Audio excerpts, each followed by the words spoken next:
Hi guys! Good morning! It's Friday! Ari maga ko nga nagbugtaw. Nakaluto naman ko breakfast nila sa mga bata. So, ari danay pa huway ko danay kay huway ko katulog mayo ko gabi. So, subong, ari ko di sa akon nga lazy chair, ga-relax ko danay, tulog pa ang mga bata. So, pero ready na ila breakfast. So, yeah. Tapos, ang plano ko subong nga adlaw is may appointment ako may work ako subong sa hotel. And then, after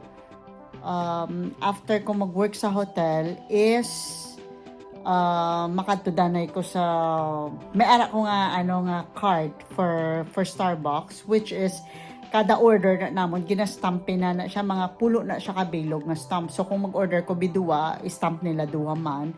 Hasta nga mapuno ko ng pulo ka bilog-bilog nga na. Kung mapuno na ina siya, may libre ako. So amo na gamit ako, may libre ako base may expired na kay 2 weeks ago pa na siya nga puno.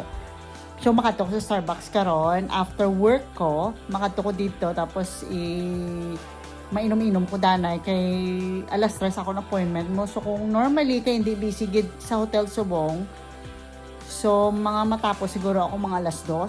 So after sila makatulong ko sa Central Station kay mga lang siya 5 minutes ang from sa work ko to the Central Station.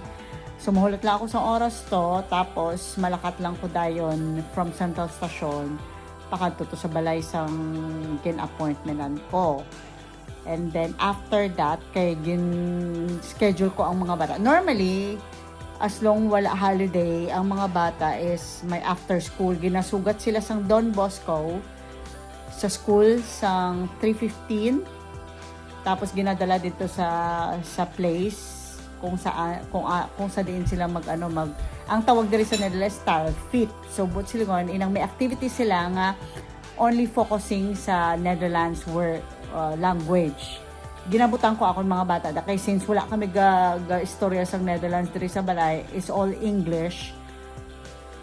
So para ma-develop lalo na si agot ko, si Sean, kay 5 years old siya. I mean, fully understand siya sa Netherlands, pero siya, may pagka stubborn nga hindi siya mag-speak. Kaya ang iyang reason naman siya kuno maghambal sa Netherlands kay makaintindi mo siya fully, which is tuod man biskan ang teacher naghambal sa akon kag ang sa after school kay pamangkot ko na sila kung anong sitwasyon sang bata ko sa language. Siling nila very na-understand na siya fully, pero subconscious kis agambal siya sang Netherlands, pero kung balaan niya ang ginaubra niya, ga-pretend siya nga hindi siya kuno kabalo. So at that young age, kinanglan as a parent, maging makulit ka man nga maghambal sa ila sang mag-insist sa teacher nga no, as early age hambalon mo gina sila nga no, kung kinanglan ang akon bata nga may obrahon nga activities to force sila para speak sang language, then you need to push it. Kay diri nga elementary diri hindi okay lang kung amo na, pero pag high school kinanglan imo bata gadya may utak, especially diri nga sa Netherlands, especially ang bata is dapat not perfect, I mean very good sa language and sa math and science and spelling. Amo na ila gina-prioritize diri, very high standards diri sa Holland.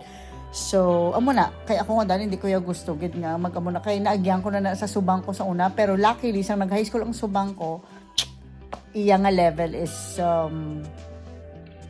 mataas. So kumbaga parang sa aton sa Pinas ang level sang bata ngan sa aton niya ang normal is MVO na, kumbaga 4 years high school. Ang Habo is 5 years high school. And then ang VVO, amo na siya ang 6 years na very very intelligent, which is ang bata ko nga subang amo na iya nga nga level. So which is lucky biskan nabudlayan ko sa ina sa una kay na late siya na-discover nga there's something wrong sa iya nga speaking. Amo na siya. So anyways, at least si agot ko subong balaan ko man niya very understand, i-push lang namon siya nga mag-speak Netherlands. Okay, too much talking na siya. So, watch out for my vlog. Okay? Bye! Good morning! As usual, Ilongga sa Holland.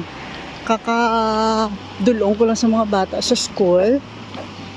Subong makatun ako dito sa ito para sa ang tawag diri is tram halte. Kumbaga parang metro stop pakadto sa obra ko. Maaga ako subong is time check is 8:45 AM. Nareo green na. Matabok na ta. Nareo lantawan nyo ha. Kay puno na. Babayluhan ko diri. Bayluhan ko siya diri sa Starbucks. Kay free lang ni siya. Lantawan nyo karon ha. Wala akong ginaobra. Kay may liga akong bata. So ginapatatakan ko kung pila ang yung bakal mo. Amo na yung tata. So napuno to ko gina. Litre ato siya. Inisubong. Bag-o. So binigyan nila. Mulat na lang ako sa akong order. Ang gin-order ko. My favorite. Cappuccino caramel.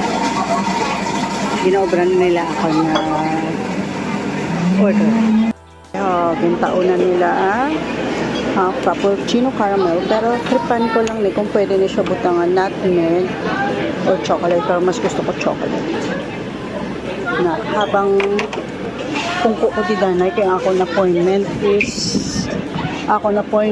is 3 o'clock pa. So instead na mauli ko kay gaway ko nga daang bike subong ga tram ga metro ko ti ga pamasahe pa ho mahal. So kaysa magbalik pa ko dire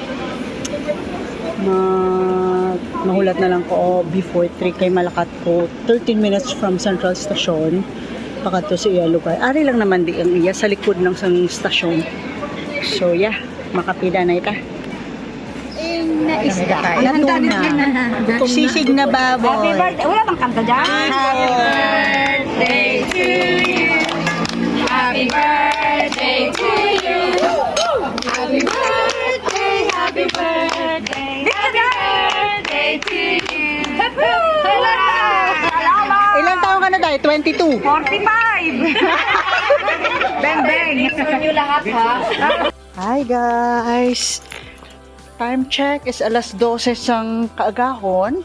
Nagwa kami kagina sa friend ko. Gintreat kami sa miga ko kay birthday niya ni Gina sa Barrio Pilipinas. Subong may ginagyan lang kami nga nagagtok kami sa casino. Gintry. First time kong nakakailang beses naman ako magkantot sa casino.